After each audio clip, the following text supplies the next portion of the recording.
Kalau orang beriman, pasti dia orang baik. Nah sekarang cek, sudah baik belum? Jangan tunjuk orang. Kalau satu menunjuk begini, 4 itu kembali ke kita. Tunjuk diri kita masing-masing dulu. Ya, kembalikan pada diri kita. Nah biasanya kalau sudah baik, nanti kebaikannya akan menular.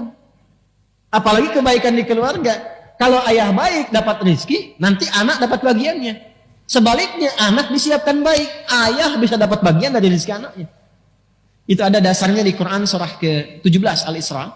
Tulis saja dulu. Ayat 31 dan Quran surah ke-6 ayat 151.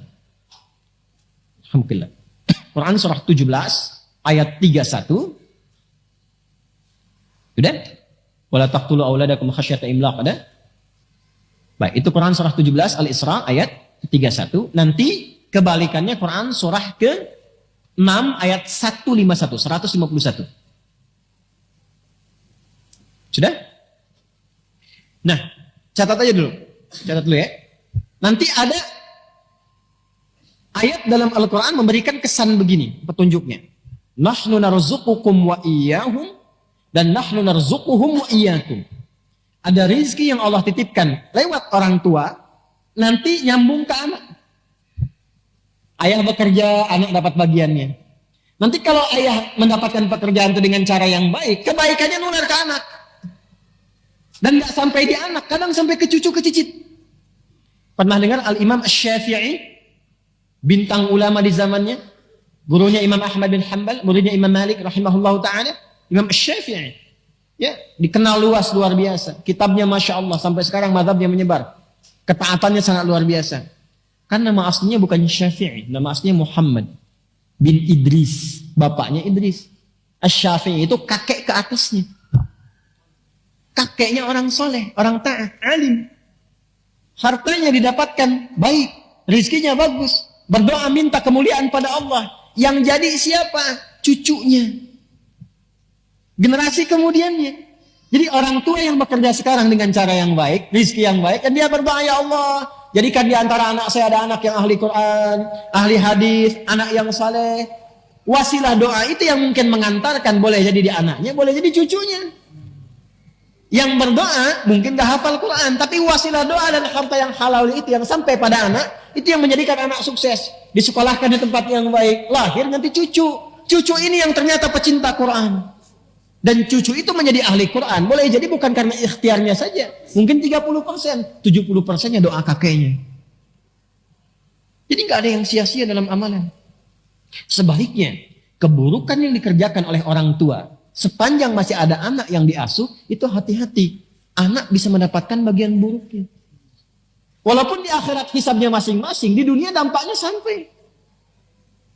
Ya, makanya saya itu sering katakan, tolong para ayah, para ibu, bertutur yang baik. Berperilaku yang baik. Kalau ingin berbuat yang tidak baik, atau terfikir atau digoda oleh orang lain, diajak berbuat yang tidak baik, tolong ingat dulu anak-anaknya. Karena kalau orang tuanya terkena keburukan, anaknya itu yang kadang kena dampaknya. Bapaknya yang korupsi, anaknya yang dibully. Betapa banyak anak-anak sekarang malu, takut untuk sekolah. Karena ketika dia berangkat sudah disebutkan anak koruptor ya, anak koruptor ya. Kamu anak pembunuh ya, kamu anak perampok ya. Makanya berpikir dulu kalau ingin berbuat maksiat. Pikir dulu keluarga. Makanya ibu ingatkan bu kalau ayahnya itu berangkat. WA tuh, jangan cuma pasang status terus. Ingatkan. Pak, ingat ya anak-anak ya Pak ya. Insya Allah kami bisa tahan lapar. Tapi kami nggak bisa tahan panasnya neraka Pak. Ya memang hari ini panas banget Maya, apalagi di neraka.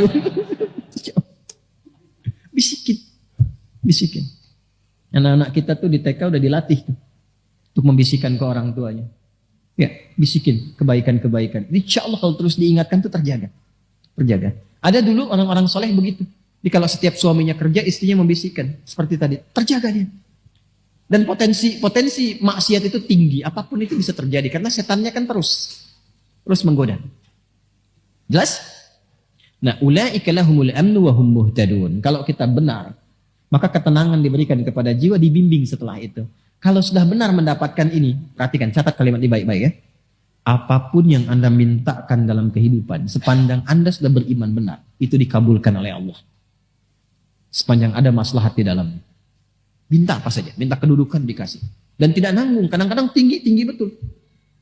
Ya kenapa? Karena Anda punya maslahat di situ. Sudah pandai mengatur. Termasuk harta. Tapi kalau belum sampai ke tingkat itu, disesuaikan nanti. La yukallifullahu nafsan illa. Jangan sampai jadi beban. Bukan gak diberi, tapi disesuaikan. Ya Allah, saya itu udah tahajud. Saya juga udah baca Quran dan menghafal. Tapi kenapa saya minta mobil belum dikasih juga? Motor dulu. Motor aja belum bisa kamu kelola dengan baik. Nanti kalau sudah jadi mobil, datang mobil, sifat bisa berubah. Udah gak bisa buka pintu mobil. Halo? Ya, waktu naik angkot kan sedekah. Begitu sudah punya mobil agak bagusan dikit, gak bisa buka pintu kan sebelum dibukain. Ya? Ini baru punya motor udah keliling-keliling komplek kan? Ya, Assalamualaikum, ayo Pak ke masjid. Padahal cuma pengen ngasih tahu nih motor saya. Gitu. Ya, hati-hati. Belum dilantik udah nyebar kartu nama. Lihat, taunya beda. Salah tulis gitu ya. Salah lantik. Ini kalau sudah ada iman tuh semua kelihatannya biasa. Harta biasa. Nggak ada bedanya. Antara terlihat banyak dengan sedikit. Nggak ada. Yang ada dalam hati itu bagaimana mengelola titipan ini supaya tidak berat ketika berpulang. Selalu begitu. Dan itu enak. Nggak ada beban pada akhirnya. Nggak ada beban demi Allah saya katakan. Nggak ada beban. Anda tuh melihat 1 juta dengan 1 miliar. Sama aja. Kertas. Sama aja kan. Antum tuh tahu. Sama aja. Nggak ada bedanya. Ya, dan pada akhirnya sudah usang juga. Jadi problemnya cuma begini. Itu 1 juta dengan 1 miliar. Sama-sama habis juga kan. Sama-sama hilang ya. Saya tuh kadang suka begini. Saya suka heran tuh. Kadang-kadang mau senyum sendiri. Takut dikira orang aneh. Tapi ini perkara emang patut disenyumin. Orang berangkat gelap. Kerja, capek begini. Mencari sesuatu yang mau habis. Mencari sesuatu yang habis. Ya. Berangkat. Bahkan kadang ada yang berkelahi, ada yang berselisih. Memperebutkan sesuatu yang hilang. Ya, yang kalau dimakan keluar jadi kotoran. Disimpan juga hilang juga. Terus hidupnya begitu aja. Berangkat gelap, pulang gelap, kerja lagi. Berangkat pagi, kerja, siang kerja, malam kerja lagi. Kan? Jadi nggak ada yang dalam hidup itu semua kerja bagus memang. Tapi ketika dapat sesuatu, hilang. Ya. Bahkan ada yang harta banyak tapi nggak punya waktu. Sayang.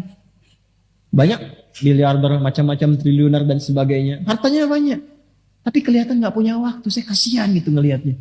Ya. Hidupnya buat malam sampai tidur itu pun mimpinya tuh mimpi kerja. Ini kebijakan buat besok dulu. Kasihan. Ya.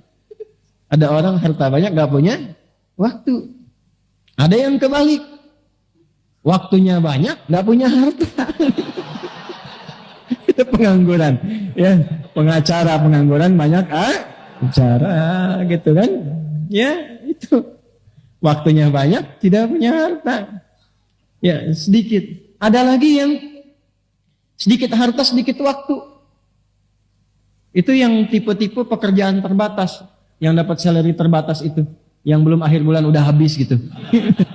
Ya, berangkatnya kan gelap kan. Berangkat gelap, dipaksa kerja gini, belum akhir bulan, habis. Nyicil lagi, utang lagi, gali lagi, tepuk lubang lagi. Sedikit waktu, sedikit harta. Jadi dia punya sedikit untuk dirinya, tapi sedikit juga yang dia dapatkan.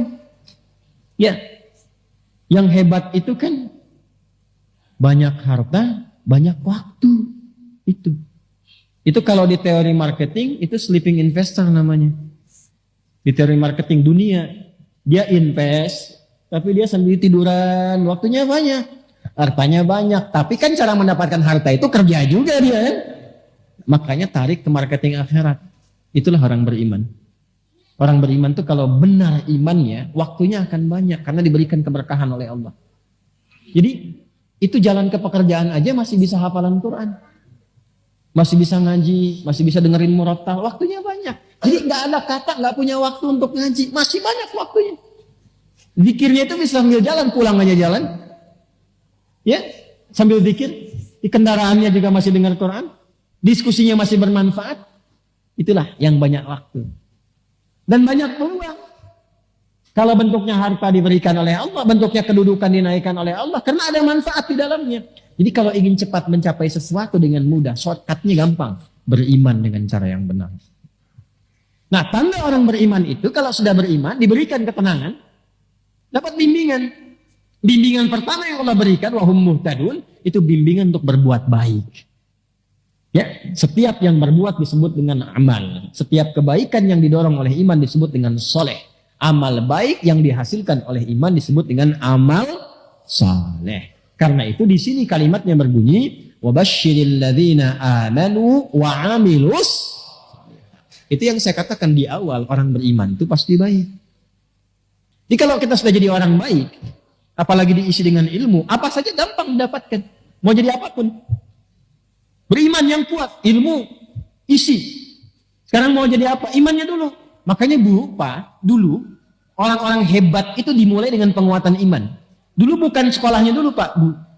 Sholatnya dulu. Lalu Quran. Sholat sudah bagus, Qurannya sudah bagus, lalu ditempatkan di bimbingan para ulama. Mereka belajar. Kalau saya sebut ulama, jangan bayangkan yang materi Islami saja. Itu orang Islam dulu itu, hafal Quran, hafal tafsir, tahu banyak hadis. Tapi saat yang bersamaan ahli fisika, ahli matematika, ahli kimia, ahli kedokteran. Itu ada buku kalau nggak salah Bidayatul Mujtahid tuh di situ tuh, yang terjemahan warna biru itu sampulnya, terjemahannya Bidayatul Mujtahid. Itu karangan siapa? Ibnu Rushd. Siapa Ibnu Rushd itu? Dokter bedah. Dokter bedah hafal Quran dan bisa mengarang fikih, kitab fikih komparasi madhab. Ya, ini bab ini pendapat ulama ini disajikan. Gak ada tarjihnya, dikomparasikan. Yang nulis siapa? Dokter bedah. Ini dokter bedah dulu tuh dokter spesialisasi pembedahan tapi juga hafal Quran. Itu yang sekarang mesti kita wujudkan. Dan akhirnya apa? Muncul khazanah keilmuan, muncul peradaban. Saya mengharapkan besok ada pilot ahli Quran, arsitek hafal Quran, polisi, tentara, pejabat ahli Quran. Kalau sudah begitu pasti baik. Pasti baik. Ada yang datang ke dokter berobat. Bapak kenapa? Saya kepalanya kok kayak vertigo gitu. Yang dirasakan apa? Kayak bolak-balik, kayak gempa begini. Kapan terjadinya? Itu kalau tetangga saya tuh dia pakai mobil baru, saya vertigo. Dia pakai baju baru, saya pusing. Ya. Nah, udah, karena dokternya ahli Quran, nggak akan dikasih obat kimiawi, nggak akan dikasih obat herbal. Ini Pak, resepnya. Quran surat sekian, ayat sekian. Ulang. Kok ini di mana apoteknya? Di masjid. Ada begitu, lebih cepat gitu. Kan sekarang matanya pada sehat, tapi mata hatinya sakit. Dia bisa bedakan tuh sendal bagus, sendal jelek. Tapi pulang dia pakai sendal orang. Jangan terjadi di sini, ya. Karena kita ngaji. Paham? Nah ini, jadi kalau sudah begini, wabashshiril ladzina amanu wa 'amilus shalihat. Itu yang harus kita tanamkan pada jiwa, jadi orang baik. Tapi kebaikannya diisi oleh iman. Nanti kalau sudah konsisten, Allah akan tambahkan nikmatnya. Dan gak usah repot-repot. Mau masuk ke kampus bagus, nanti Allah tunjukkan. Mau dapat jabatan promosi, gak usah pakai rumus-rumus yang maksiat. Nyogok ini, itu, macam. Nanti ditunjukkan sendiri. Tiba-tiba datang orang baik, tiba-tiba datang komandan baik, dikasih referensi, tiba-tiba pimpinan mengarahkan. Bisa terjadi. Allah itu kalau sudah menetapkan seorang hamba baik, ditemukannya dengan yang baik lagi. Baik dengan baik terus. Dan menebarkan aura kemuliaan. Dan bisa menerima di posisi apa Allah tempatkan. Jadi cara berpikirnya begini. Allah kasih ini berarti yang diinginkan ini. Alhamdulillah ditempatkan di sini berarti harus ada kebaikan di tempat ini. Kalau dia sudah hatam nanti dipindahkan. Begitu cara berpikirnya. Jadi nggak sibuk nyari ini nyari itu, capek sendiri. Ya pulang ke rumah juga yang di rumah nggak dapat kebagian berkahnya. Ya berkah waktu, berkah kasih sayang, berkah perhatian, berkah macam-macam. Jelas? Baik. Nanti kalau sudah seperti itu pulang ke akhiratnya pun mendapatkan penerimaan terbaik. Ya. Dari hasil amal soleh yang dihasilkan lewat imannya. Penerimaan itulah yang menghasilkan jannah. Ya, dan dia berhak mendapatkan itu. Haknya itu yang menggunakan kata anna dan lahum. Yang kemarin saya bahas. Wabashshiril ladzina amanu wa 'amilus shalihati anna lahum jannatin tajri min tahtihal anhar.